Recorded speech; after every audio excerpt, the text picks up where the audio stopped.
Hi everyone, welcome to Appliance Advisors. I'm Francesco, joined by Dennis. Today we're going to ask the question, should I panel my appliances or go with stainless steel? So definitely a few things to consider here. One, just right off the bat, when it comes to that question, a lot of that obviously first and foremost is the style. And do I like it custom paneled to match my cabinetry, or do I like the stainless steel look? For sure, yeah, and some things to consider.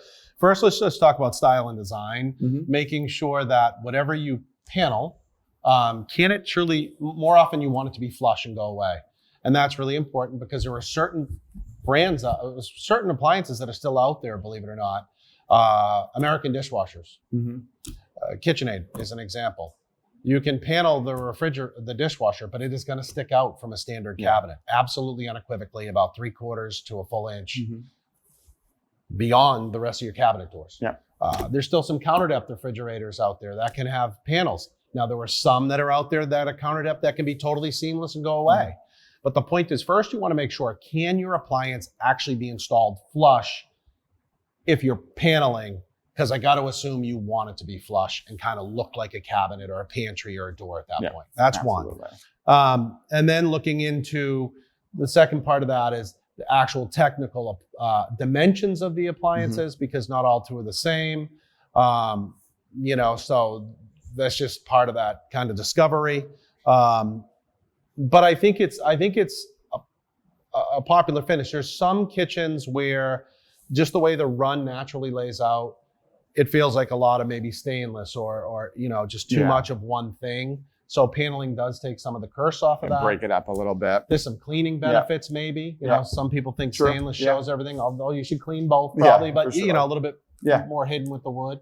What about the cost there? Is there like a cost difference between panel and stainless steel? Yeah, traditionally the appliances, not always. There's certain things like under-counter refrigeration is not true to this, but historically, if you're looking at say a refrigerator that can accept wood versus the same model that you would order stainless steel, okay?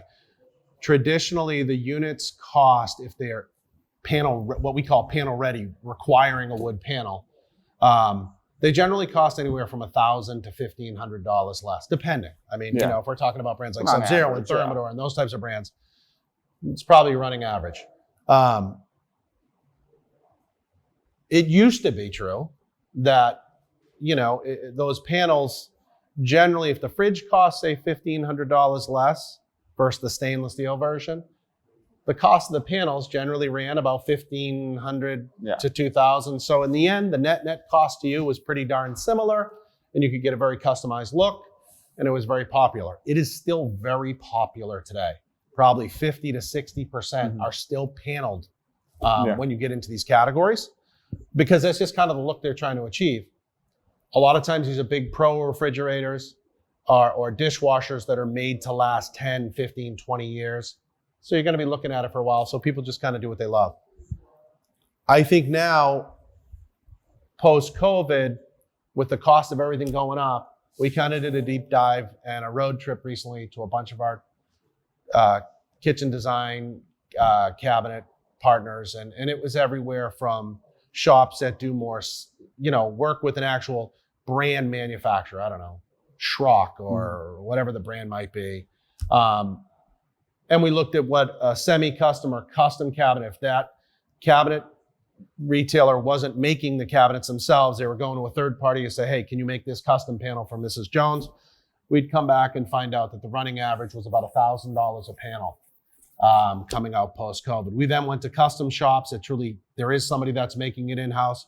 We found it pretty much to be about the same. About $1,000 seems to be the running average for a panel to be customized for any appliance. And that's each panel, to be clear there. And it was really kind of, you wouldn't know, if you think about some of these refrigerators, some of the panels are only this big, or a dishwasher door, you might say it's only this big. The upper refrigerator door is this big. Is there a difference? And they said, no, it's roughly $1,000. They don't care how big or how small, because the time to customize is the time to customize. Whether they're making it this big or not really doesn't make it much material. The material cost wasn't different, but the prep time's the same. So the mitering, the painting, setting up the paint gun, breaking it down, like all the things are the same. So I was kind of shocked. It's $1,000 bucks. So it's just something to think about as a cost when you're factoring in. I happen to love paneled appliances, by the way. So I'm a big advocate of it, but it's just something you should probably prepare for and know. And the handles as well. Yeah, I mean, handles, we, in that same breath, we wanted to get some ranges. We felt like we knew, but we wanted to go to the experts. And, when you put panels on a refrigerator, they said the running average for a handle pull that will truly feel substantial enough and is strong enough to kind of pull a big refrigerator are running on average anywhere from $275 to $450. So we took kind of let's just sit somewhere in the middle around $350. Those are considerations. Absolutely. You put a lot of these fridges have 3 doors or 4 doors or 5 doors. Yeah, it adds up. Hidden costs, just things to think about. Not to scare you not to do it, but just to be prepared when you do. How about installation wise between like a stainless and a panel ready? Yeah, I mean, so we're gonna talk a lot about this in another episode we're gonna do when we're talking about some of the new trends in built-in refrigeration and all the hidden costs of paneling and whatnot, and the cost of installation difference. For us, depending on the piece, normally though, there's a cost associated with putting a panel on. Yeah. Specifically in dishwashers, a lot of times you'll find that, certainly for us, we want the cabinet person, the homeowner, to pre-drill where they want the handles, the actual spots for the handles, because that's a very particular, deeper conversation that many times is a style, design focus there. But yeah, it's a little more, it's more time, right? It's more time for the installer generally. Now for us here specifically, there'll be some changes with some of the advents of these 4 and 6 door refrigerators. In that other episode, we'll talk a bit more about that. But for us, it's $99 to install a built-in refrigerator, whether it's paneled or stainless. We don't vary, which is crazy, but we want to just get it done right the first time. In our teams, we own our own team, so they're really good at doing it. So we charge $99 with those couple of exceptions. But most shops, it's an absolute premium to put a panel on. And then last thing just to consider too is replacement down the line. So, a lot of times, whether it's a dishwasher or a fridge, 10 years from now, whatever it may be, 15 years, a lot of times you can probably keep that panel, especially if you stick within the same brand. A lot of times that panel will be able to come off the old appliance, go onto the new. There's always some things that it can crack as it comes off, it expands, things like that. If you go from maybe one brand to another, there's always a chance it doesn't fit. In that case, of course, you could always still just replace with stainless steel, but just something to consider as well that, decade or so down the line, that panel may or may not work again for new appliances. And for the large part, that's why, like when it's dishwashers, a lot of times you stick with Bosch or Miele or some of these major brands that have been around for a very long time. That's what they do because they're mindful of that change.